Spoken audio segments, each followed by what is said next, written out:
You're listening to the Risen Howard podcast with John M. Laws and yours truly, Risen Howard, the great poupon. Now, back to the show. We are back. And once again, if you would like to have your product or service advertised on the Riz Pod, just hit us up at the rizpod@yahoo.com. See, this time I'm talking right now. Yeah. This could be your time. You can tell me exactly what to say about your business or service, and I'd be saying that right now instead of saying that I would say that. Have a clever jingle behind it and draw people to your business. Boom. Bam. Ain't nothing to it, man. And that's another good part about advertising on podcasts because, hey, man, you can distribute it as much as you'd like. There you You go. can send out the link as many times as you like and things like that. So it's just another way to get people to know about what you're doing. Yeah. Without, forcing yourself on them. If you got a new CD, you got a new this, got a new that, you braid hair, boom, boom, like, hey, check out this podcast I listen to. And the other good part about it is with traditional advertisement, you pay for the amount of time that you're going to be advertising, but as long as our podcast exists, your advertisement would exist with it. There it is, man. Right up in the mix. So, hit us up at the RizPod, TheRizPod at yahoo.com. Now, man, the direction of Robert Townsend. Oh, yeah. Man, I really think that cinematically is, because we do have the IMDb page with the bloopers and how, this was in 65, but it was clearly 67. Blah, blah. Right. But the fact of the matter is, F all that, it gave me an old school feel. It really gave me a feeling of each time. Right. And I remember watching this with my parents, and they were like, "Yo, yeah, that was pretty spot on." Yeah, pretty spot on. And yeah, that's how the way a brother would have his fro and blah blah, this, that, and the other. So that was one thing I think he really got clear. With the wardrobe and the way they did their hair and stuff like that. Now, him and JT, Donald or Duck, and JT are brothers, right? Yep. And this is the part this is where you get like, okay, sometimes the way that Robert Townsend may cut a movie can get a little confusing, right? But now, so because I've had my theories on this situation with him and JT. So JT, okay, we see with the Shia brother thing, right? How JT played him. Yeah. I gotta fight every night to prove my love. Right. So JT has kind of done this to him a few times. Yeah. Stole girls from him. Right. Now, my thing is this. I'm not clear on was when he comes up to when they're kids, when he comes up to the house and says like, "Yo, I'm Duck. I'm the one who's been writing your poetry." Yeah. Now, it wasn't clear, she says, "No, I don't think you should come. I don't think it's a good idea for you to come here anymore." How did he get the address? Okay, right? Well, he was sending her letters, so all that kind of stuff, right? And then, they met at Jimmy's. Right, there you go. Because she was in the charm school that Jimmy's wife. That's it. Was running. Right. So somehow he gets to the address or whatever. Now, this is what I'm unclear on, okay? Uh-huh. Now, was she saying it's not a good idea because, he was poor, right? Uh-huh. Because you see how the mom comes up with the Salvation Army box and that kind of thing. So is she saying it's because he was poor? Yeah. Or because she was already had JT somehow in the mix. Right. Because you remember when he was when Duck was talking to her. Yeah. At the charm school, JT was kind of hanging back. Right. So like, had he always been, know what I mean, messing around with her? Here's the other part that probably will go along with that. Remember when they were at the hospital and he was looking out the window when Sarge's at the hospital, and he looked out the window and he saw Choir Boy with her. Yeah. And they looked like they were discussing something. Right. So I'm like, well, that. See, because I always thought that it was like her breaking it down to Choir Boy, like he was the one she could talk to, like, yo, I think I'm sleeping with his brother too, and blah blah. I don't know. It's like that whole thing was weird. Yeah. But when you get but see, that's the funny part is that you hear that with this show business thing. Yeah. You know, and then let's not even play, man.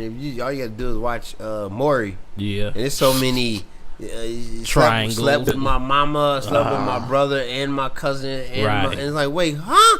Yeah.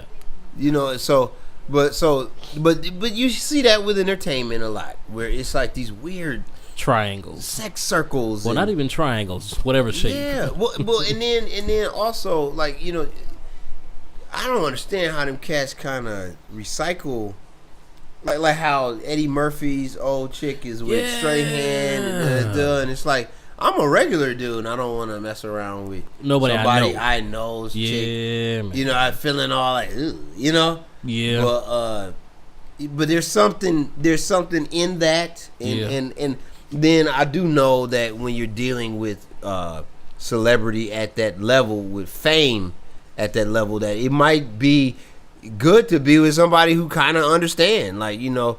The level of fame that Michael Strahan is at is not close to where Eddie Murphy ever has been. You know what I mean? Yeah. Eddie Murphy is way more famous, so he might have needed a chick that said, "Well, hey, well, you know, I can show you how to do this." If you can hang with Eddie, you know, hey, okay, well, I know. Even just the whole, you know, Eddie used to. Yeah. You know, how do you take your kids to the zoo when everybody know your face? Right. Oh, well, Eddie used to. Yo. You know, okay, well, you know, how do you get into the Eddie used to, I would have never thought of that, you know what I mean? So maybe there's that point, because that's part of relationships, is like, hey, man, we work together well. Right. You know what I mean? So you see that kind of thing. So, you know, I can't even say it's like these sex circles. It's probably that kind of weird fraternity thing of like, yo, man, I just needed a chick to understand this kind of thing. And you know, like I said, I'm a regular dude, and I would not want to mess with any woman that Ray J messed with. At all. But like Kanye, you know what I mean? It's like something is there, and that shows you that there's more than this, right? You know, just this physical, you know, thing. So that was something I thought was interesting, because it was at the time, you know, there ain't no social media and stuff. We didn't know this kind of stuff about celebrities.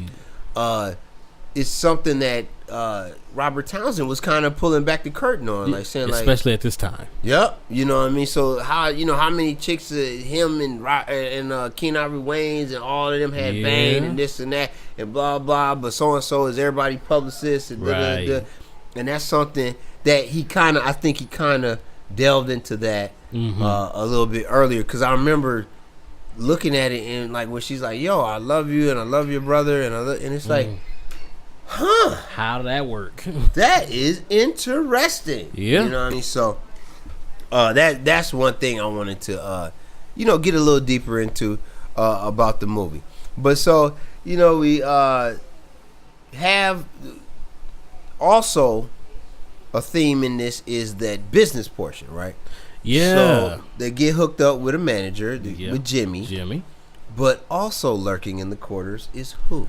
Mr. Big Red Jidenna himself. Jidenna, the classic man. So you say he's Jidenna 20 years later. Right. I feel you, man. As his son. What happened?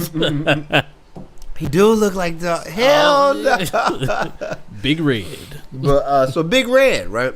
Big Red. So you have the virtuous manager, and you have the Vulture record company. Here's a sidebar question for you. You get a phone call at your house, say somebody want to meet with you. Debo or Big Red? Who do you answer? Damn. I might mess with Debo. I'll just jump out the window on my own. Oh, fuck that. I'm taking control. My office hours are from 9 to 5. Man, he got a lot of quotes in this book. But so here we are. Big Red, and that's something that you see. Another thing that Robert Townsend was kind of pulling the curtains back on is that, yo, man, when you have this segregation thing going on, you have a lot of black groups that are vulnerable to being taken advantage of. The Four Horsemen. Yep. The Four Horsemen, but also Big Red. Big Red was taking advantage of the groups as well. So you had that's something that a black musician's been dealing with forever, where it's like not only is the brother that's coming to, brother, I'm here to help you. Right. Here, take everything you got. Yeah. And then on the flip side, your actual work isn't Yeah. safe because you have the 4 horsemen. Right. You know, on the or the 5 horsemen on the other side. Yeah. Waiting to steal your work. Right. You get what I'm saying? So not only do they not see your face, but they don't even know you exist. I don't even know you exist, and then at the end of the day, you might not be the cat making the money. Right, because you know they didn't own the publishing. Man, how many songs Yeah. have gone through Motown that way? Have gone Yep. Diddy. You know what I mean? This is a thing that on both sides. You don't own your masters. You don't own your publishing. You give percentage rights to your writing away. Yeah. Mm-hmm. Yep. Just to be able to work. Right. Don't get To your be royalties. an artist. You know what I mean? So just some real deep stuff that Robert Townsend was dealing with. Yeah. So now, we'll take another break.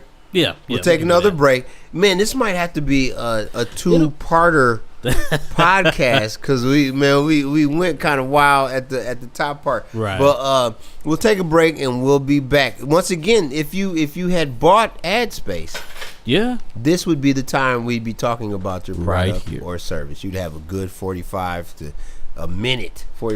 to a minute to talk about your grocery store, your daycare center, or your podcast, your streaming service, etc., Right. etc. So let's take a break and we'll come back with the Risenhauer podcast. Yeah. The Risenhauer podcast brought to you by Dollar Store Condoms. Dollar Store Condoms. She's probably pregnant.